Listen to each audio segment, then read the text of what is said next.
Russia అధ్యక్షుడు Vladimir Putin అలాగే భారత ప్రధాని నరేంద్ర మోదీ సో వీళ్ళ మధ్య స్నేహాన్ని మీరు చూశారు అనుకోండి. జియో పాలిటిక్స్లో చాలా ఇంపార్టెంట్ అయిన ఒక విషయం. కానీ దేశాలు అన్నప్పుడు ఒక్కొక్క దేశానికి ఒక్కొక్క ఇంట్రెస్ట్ ఉంటుంది కదా. మీ స్నేహము వేరు, దేశం యొక్క అవసరాలు వేరు. సో ఇప్పుడు ఇదే కాన్ఫ్లిక్ట్ అండి. మీకు వార్తలు చూశారనుకోండి, పోయిన వీడియోలో కూడా మాట్లాడాను. మనము ఈ సుఖాయ్ విమానాలు ఉన్నాయి చూసారా, వాటిని బంకర్ బస్టర్ బాంబ్స్ ప్లాట్ఫామ్ కింద వాడాలి. అలాగే బ్రహ్మోస్, రుద్ర, సో వీటికంతా వాడుతున్నాం. ఇప్పుడు రష్యా వాళ్ళు ఏం చెప్తున్నారు అంటే, మా వద్ద 5th జనరేషన్ విమానాలు సుఖాయ్ 57, సో దీన్ని మీరు కొనుక్కోండి. ఒక 40 విమానాలు డైరెక్ట్గా మేము మీకు సప్లై చేస్తాము. దాని తరువాత మీరు భారత్లోనే ఈ 5th జనరేషన్ విమానాలను తయారు చేసుకోండి. ఆ టెక్నాలజీ ట్రాన్స్ఫర్ చేస్తాము, మీకు కావలసిన పరికరాలు ఇస్తాము, అలాగే యాక్సెస్ కోడ్ ఇస్తాము, వీటిని వాడుకోండి అంటే మన డిఫెన్స్ సెక్రటరీ ఆర్కే సింగ్ గారు ఆయన క్లియర్గా చెప్పేశారు, లేదండి మాకు ఈ సుఖాయ్ విమానాలు వద్దు, ఆల్రెడీ మా వద్ద ఉన్నాయి కదా, సో వాటిని మేము అప్గ్రేడ్ చేస్తున్నాం కదా, మెయింటెనెన్స్ చేస్తున్నాము, తక్కిన వాటికి వాడుతున్నాం కదా, ఇప్పుడు మళ్ళీ సుఖాయ్ 57 కొనుక్కోండి అంటే ఎలా కుదురుతుంది? సో ఇది చాలా కష్టము అని చెప్పేశారు. అంటే ఆల్మోస్ట్ మనము సుఖాయ్ 57కి నో చెప్పేశాం. సో ఇది మోదీ గారికి చాలా బాధగా ఉంటుంది. ఎందుకంటే మిత్రుడు ఆయన ఒక రిక్వెస్ట్ పెట్టినప్పుడు మనము కాదు అని అనడం అంటే, మీరు ఒక ఆర్థిక నిపుణులు అనంటే, ఇప్పుడు నిర్మలా సీతారాం గారి పాయింట్ ఆఫ్ వ్యూలో నుంచి చూసారు అనుకోండి, రష్యా అంటే ఒక శాంక్షన్డ్ కంట్రీ, సో వాళ్ళతో వ్యాపారము చేయడము అనేది అంత మంచిది కాదు. మోరోవర్ ఒక అమెరికానో యూరోప్ యూనియను 27 దేశాలు కదండి, 27 దేశాలు ప్లస్ అమెరికా, వీళ్లతో శత్రుత్వాన్ని పెంచుకుంటూ రష్యాతో స్నేహము ఏమిటి? పర్సనల్గా ఒకేలాంటి పాయింట్ ఆఫ్ వ్యూ, ఒకేలాంటి ఐడియాలజీ, పుతిన్ మోదీ అన్నప్పుడు ఒకలాగే ఆలోచించే నాయకులు. అంత మాత్రాన దేశం యొక్క రక్షణను మీరు పణంగా పెట్టలేరు కదా, మీ ఆర్థిక వ్యవస్థను మీరు డేంజర్లో పడేయలేరు కదా. కాబట్టి ఈ కాన్ఫ్లిక్ట్ని మీరు చూసారనుకోండి, ఫైనల్గా వ్లాదిమిర్ పుతిన్ వైపు నుంచి ఫైనల్ పుష్ అని అంటున్నారు. ఆగస్టు 11 ఈ ఫైనల్ పుష్ అనేది జరిగింది.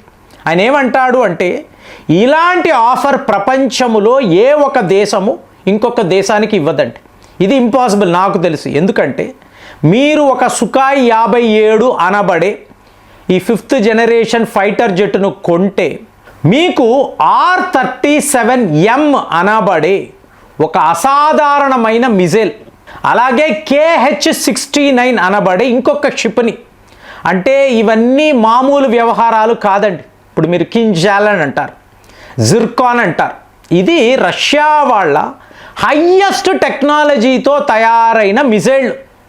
మీకు ఒక విమానాన్ని ఇస్తూ ఆ విమానములో ఇలాంటి మిజైళ్లను మేము ఫిట్ చేసి మీకోసరం ఇస్తాము అంటే ఇవే మామూలు మిజైళ్ళు కావండి. ఒక్కసారి వీటిని ఫిట్ చేసి మీరు యుద్ధానికి పాకిస్తాన్తో యుద్ధం లేదా చైనాతో యుద్ధం వీటిని వాడుతున్నారు అనుకోండి, మీకు ఆ ఖేల్ ఖతం అండి, ఎవరు నిలబడలేరు. సో అలాంటి ఆఫర్ను రష్యా వాళ్ళు భారత్కు ఇస్తున్నారు. ఇప్పుడు KH-69 అంటున్నాను చూసారా, మీకు స్టెల్త్ విమానాల గురించి మనం మాట్లాడతాం. ఇది స్టెల్త్ టెక్నాలజీతో తయారైన మిజైల్ అండి, ఏ ఒక రేడార్ కూడా దీన్ని పసిగట్టలేదు. సో ఎంత వేగము అంటే మాటల్లో చెప్పలేం. ఇప్పుడు జిర్కాన్ అంటున్నాం చూసారా, మ్యాక్ 10 స్పీడ్తో ప్రయాణించగలిగే అసాధారణమైన మిసైల్. అంటే భారత్లో ప్రస్తుతం ఉన్న టెక్నాలజీని మీరు చూసారనుకోండి, మీకు ఏ ఒక దేశము కూడా నిలబడలేదు. అంతే కదండి. ఒక S-400 అన్నప్పుడు నంబర్ 1, అలాగే బ్రహ్మోస్ అన్నప్పుడు నంబర్ 1. మీకు ఇలాగ చెప్పుకుంటూ పోతే మన వద్ద ఉండే టెక్నాలజీ హయ్యెస్ట్గా ఉంది. ఇప్పుడు మనం ఆపరేషన్ సింధూర్లో రఫేల్ని వాడి చూసాం, రఫేల్ విమానాల యొక్క పనితనం. ఇప్పుడు స్కాల్ప్ అంటాము, హ్యామర్ అంటాం, వాటికి 10 రెట్లు పవర్ఫుల్ మిసైల్స్ రష్యా వాళ్ళు మీకు ఇస్తున్నారండి. ఎందుకు వద్దు అనాలి? అంటే శాంక్షన్డ్ కంట్రీ అని భయము కదా. ఇప్పుడు వీళ్ళు భయపడుతున్నారు. కానీ ఇక్కడ ఏంటంటే ఇప్పుడు మోదీని అడిగారు అనుకోండి, అవునయ్యా రష్యా దగ్గర ఇంత పెద్ద వ్యాపారం అంటే ఆల్మోస్ట్ 3 లక్షల కోట్ల వ్యాపారం చేసాము అనుకో, వీళ్ళందరూ మన మీద కూడా శాంక్షన్స్ అంటారు. కానీ నేను రిటైర్ అయ్యేలోగా పీఓకే మన చేతికి రావాలి అంటే ఏంటి, మీకు పుతిన్ యొక్క సహాయం ఖచ్చితంగా నాకు ఉండాలి. అంటే ఇది ఒక కళ కదా, ప్రతి ఒక్క భారతీయుడు కళ ఏంటంటే పీఓకే.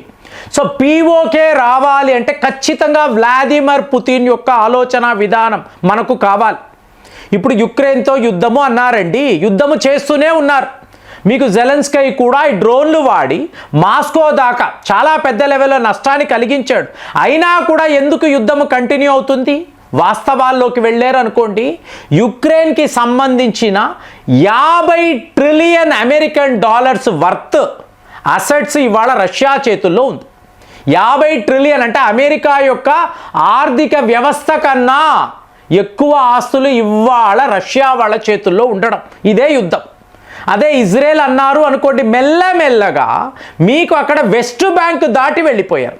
అక్కడ కాలనీస్, అక్కడ ఇజ్రాయేలీ పౌరులు నివసిస్తున్నారు. సరిగ్గా మరి మనము కూడా అలాగే ఆలోచించాలి కదండి. పీఓకేలో భారత్ జెండాను మీరు ఎగరవేయాలి కదా, ఇది మాది అని చెప్పాలి కదా, పాకిస్తాన్ ఆర్మీ వెనక్కి వెళ్ళిపోవాలి కదా.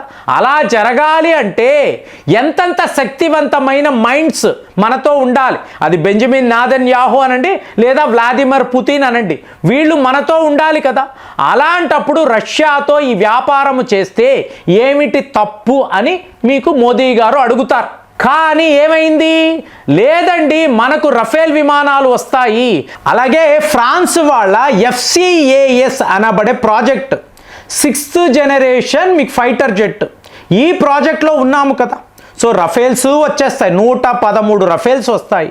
తరువాత 6th జనరేషన్ విమానం ఫ్రాన్స్ నుంచి వస్తుంది. మనకు ఏమిటి అంటే ఫ్రాన్స్ వాడు పీఓకే విషయంలో కలగజేసుకోడు.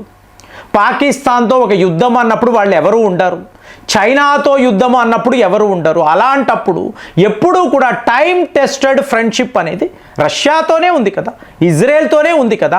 మరి వీళ్ళతో ఇంత ఆప్త మిత్రులు అన్నప్పుడు వీళ్ళతోనే మనం కలవాలి.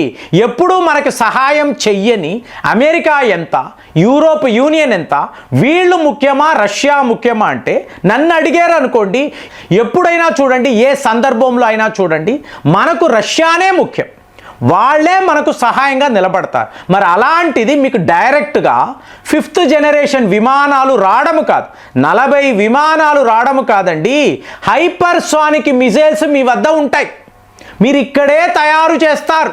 సో తిరుగుంటుందా? భారత్ను ఎవరైనా ఎదిరించగలరా? చైనా వాడు అసలు ఆలోచించగలడా? అలాంటి సిచ్యువేషన్ ఉన్నప్పుడు మోదీ గారిని డైరెక్ట్గా వ్లాదిమిర్ పుతిన్ ఇలాంటి ఒక రిక్వెస్ట్ అడిగినప్పుడు, కొనుక్కోండి మోదీ గారు, సుఖాయ్ 57 కొనుక్కోండి, నా మాట ఇస్తున్నాను, మీకు ఏం కావాలి అంటే S-400 ఆల్రెడీ ప్లేస్ చేస్తున్నాం కదండి, భారత్లోనే S-400 తయారవుతుంది. S-500 కూడా భారత్లోనే తయారవుతున్నప్పుడు ఆసియా ఖండములో మనకి తిరుగుంటుందా?